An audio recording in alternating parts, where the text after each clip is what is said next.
My daughter-in-law moved into our house and emptied my safe while I slept. That sentence still tastes bitter in my mouth. Every time I say it, I feel the same sting, the disbelief that someone I opened my home to, someone I called family, could look me in the eye one moment and steal from me the next. It started on an ordinary Tuesday morning, the kind that smells like toasted bread and quiet routines. The kettle hummed on the stove, the sun spilled over the curtains, and I was humming an old Nora Jane song while buttering my toast. My life was simple, predictable, comfortable in the kind of way that only comes after years of learning to live alone. When my husband passed 5 years ago, I thought the silence in this house would break me. But slowly I found peace in it. I kept his slippers by the door, his favorite mug on the shelf. It wasn't sadness anymore, just memory.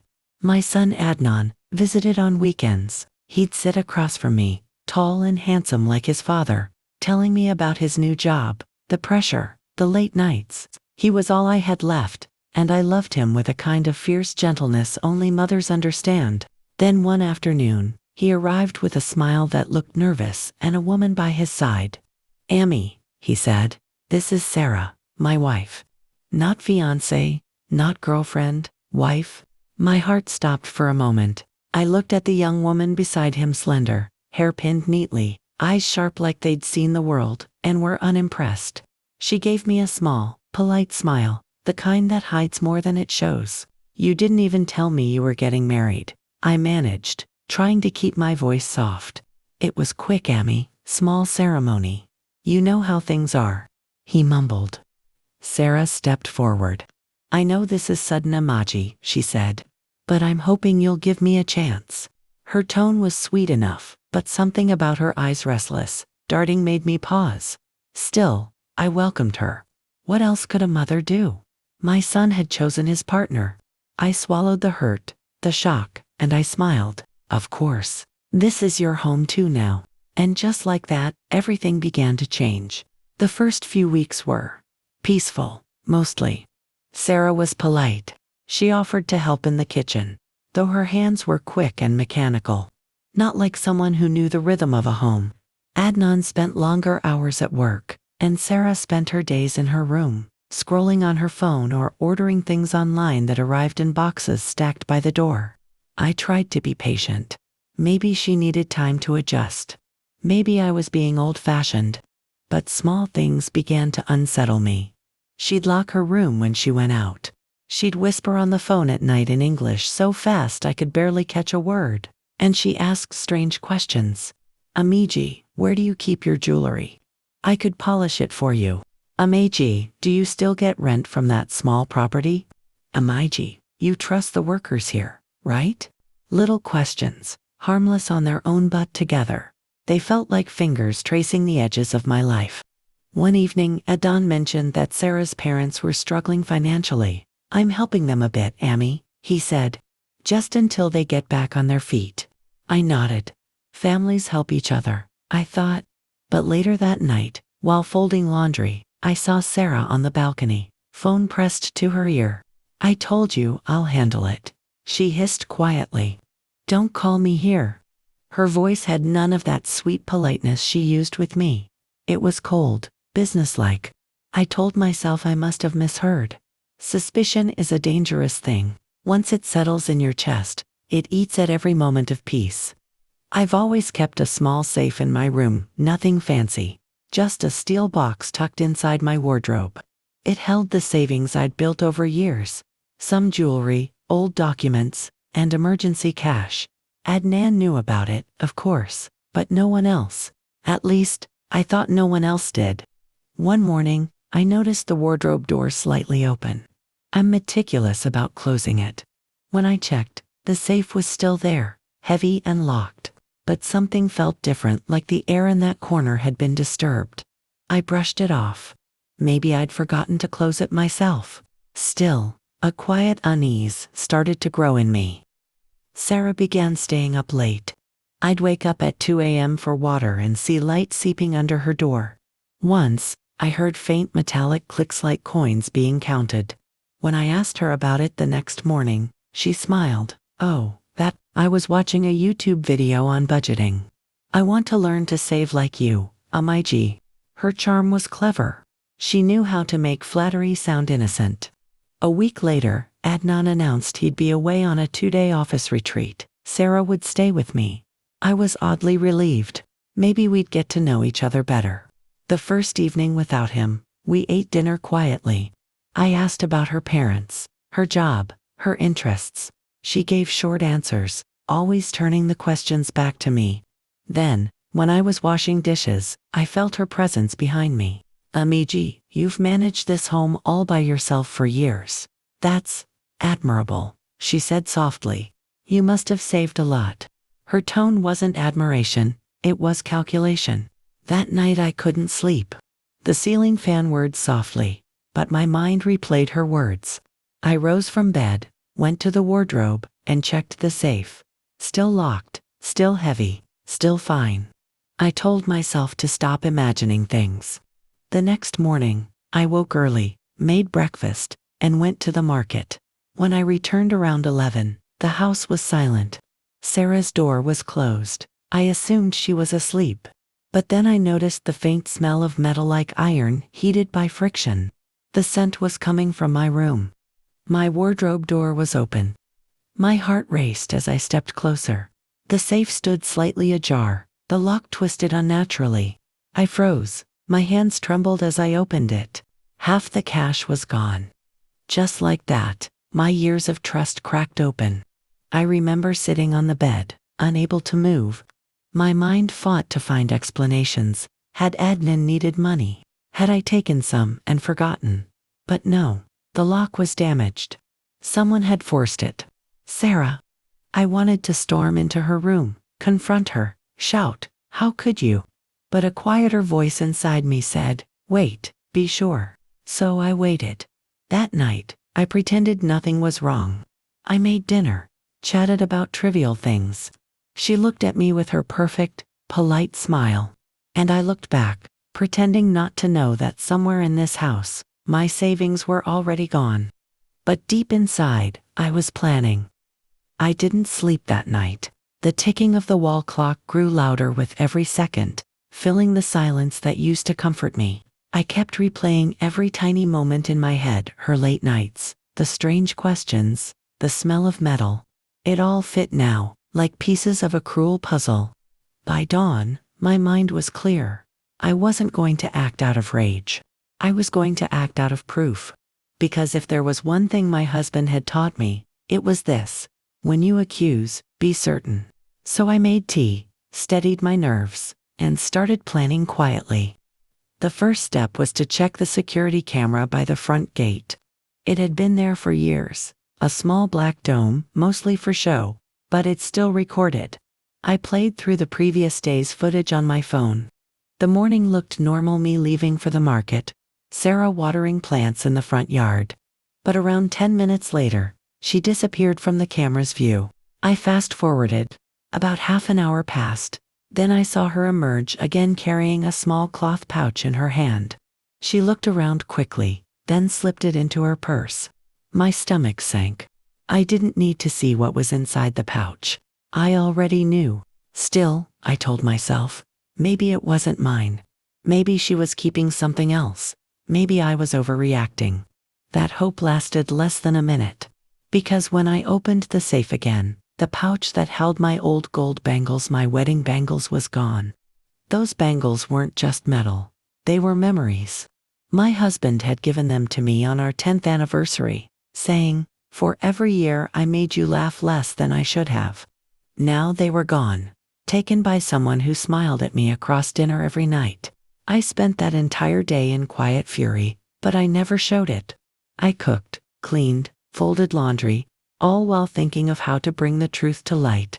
I could have confronted her right then, but I wanted Adnan to see it with his own eyes.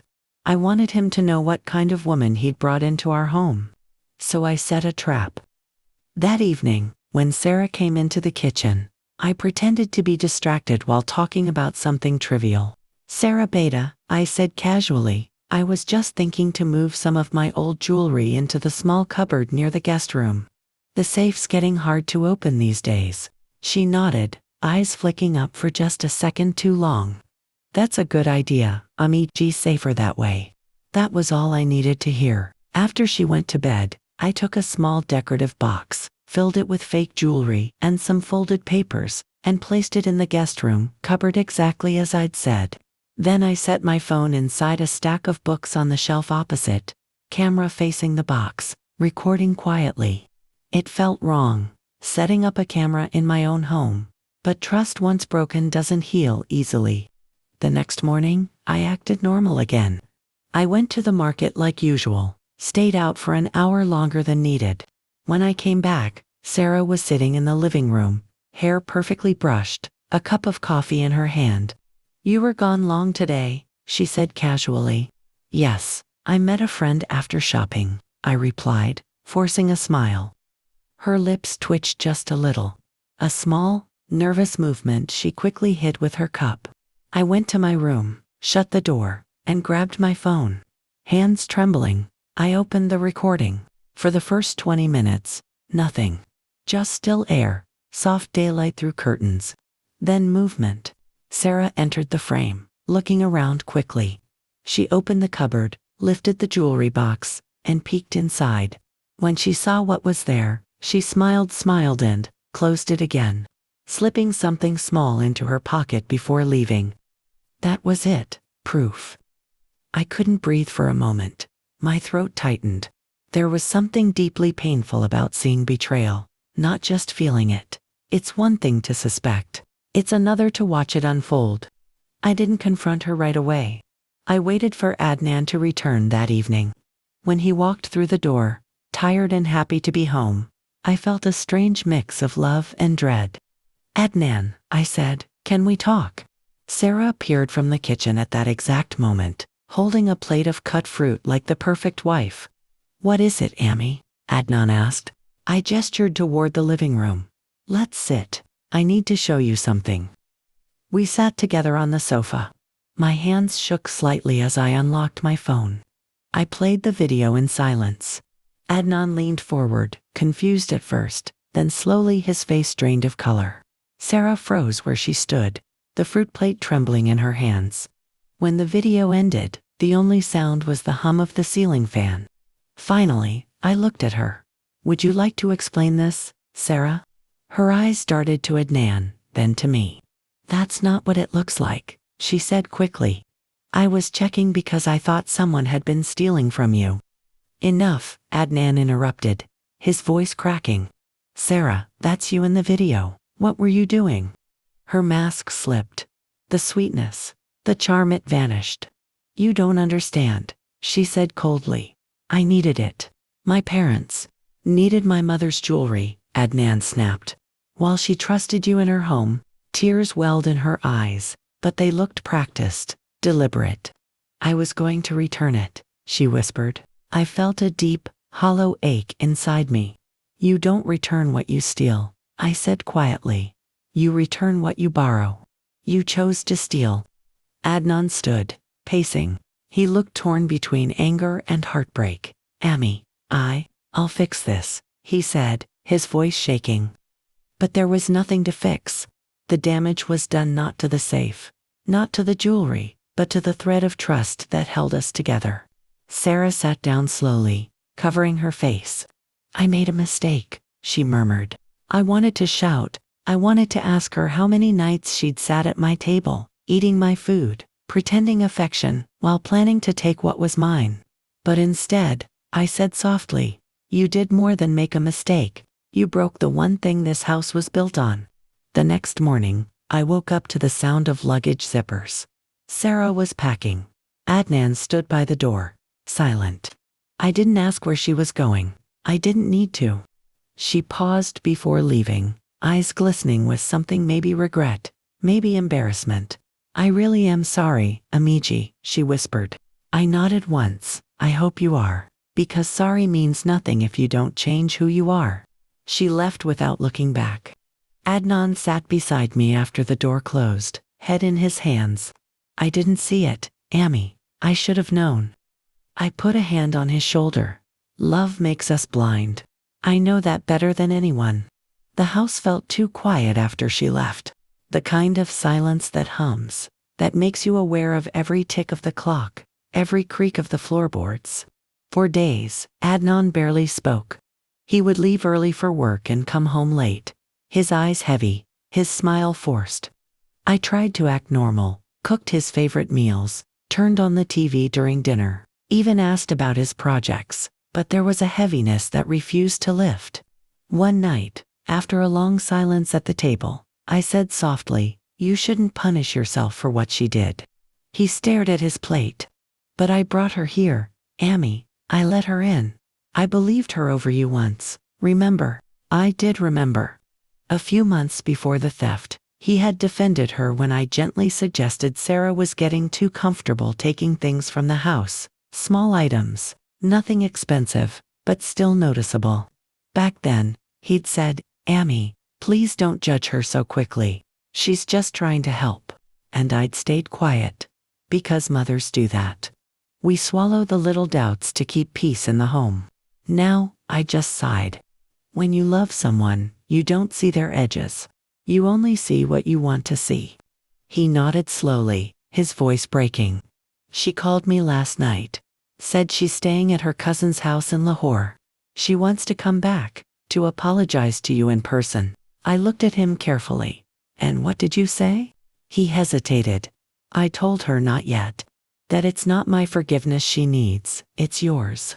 That night, after he went to bed, I sat alone in the living room with the lights dimmed. The safe was open beside me. My bangles were still missing, but oddly, I didn't care about the gold anymore.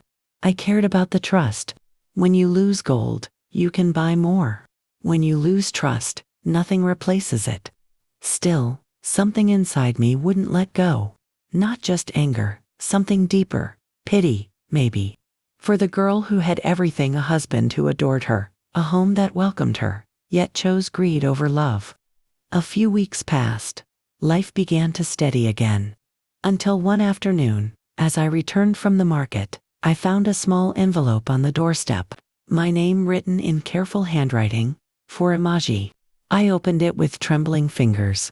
Inside was a short letter and a small velvet pouch. "Amiji, I know I don't deserve your forgiveness, but I want to tell you the truth. I didn't steal your bangles out of greed.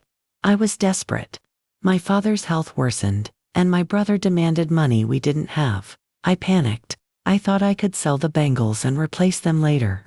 But I couldn't do it. The moment I left the house that day, guilt started eating me alive. I kept the bangles hidden, untouched. I'm returning them now. I know sorry will never be enough, but I'm still saying it, not for forgiveness, but for peace. Sarah." The pouch held my bangles, gleaming softly in the evening light. They were cold to the touch, but heavier than before. When Adnan came home, I showed him the letter. He read it twice, his expression shifting from anger to sadness. "She's telling the truth," he said quietly. "Her father's been ill for months. I just didn't know it was that bad." I looked at him. Desperation doesn't justify betrayal, but maybe it explains it. He nodded. "What do you want to do now?" I took a deep breath. "Nothing. I've got what was mine. That's enough." But life has a way of testing the heart even after it's healed. Because the next evening, my phone rang. It was Sarah. Her voice trembled in my G.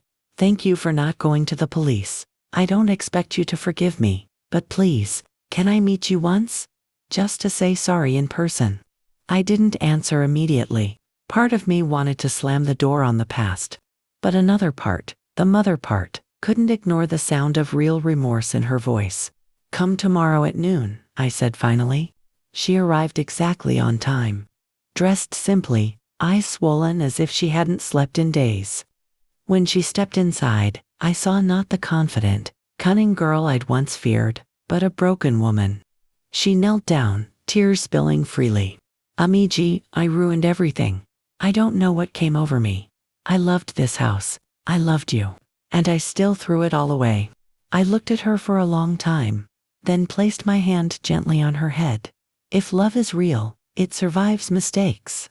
But only if you learn from them." She sobbed harder. "I will never forget what I did. I promise I'll make it right, even if it takes years." I sighed. You can't undo the past, Sarah. You can only build a better one. For that, you need to forgive yourself first. Adnan came into the room then, silent.